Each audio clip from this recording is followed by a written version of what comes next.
अरे ते कसंही म्हणून जर सुरे घेऊन फिरत असतील तर तुम्ही सुद्धा हिंदू शेतकऱ्यांचे पोरं, तुमच्या गाड्यांमध्ये सुद्धा कोयते आणि कुऱ्हाडी पाहिजेच.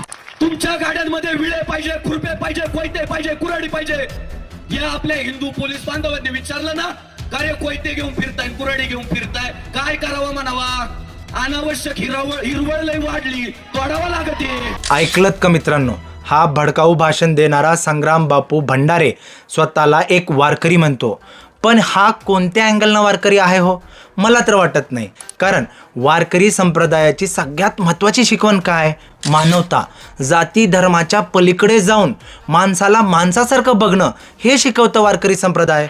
ज्ञानोबांनी, तुकोबांनी, नामदेवरायांनी, एकनाथांनी आणि तमाम वारकरी संतांनी महाराष्ट्राला प्रेमाची शिकवण दिली.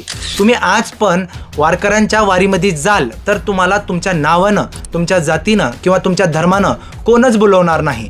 तिथं तुम्हाला प्रत्येकजण माऊलीच म्हणेल आणि माऊली हे प्रेमाचं सिम्बॉल आहे.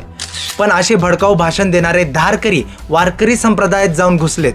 त्यामुळंच शरद पवारांनी जे म्हणले ना की वारकरी संप्रदायामध्ये प्रतिगामी लोक घुसलेत, हे खरं वाटायला लागतं. मित्रांनो, तुम्हाला यावर काय वाटतं? वारकरी संप्रदायामध्ये प्रतिगामी लोक घुसलेत का?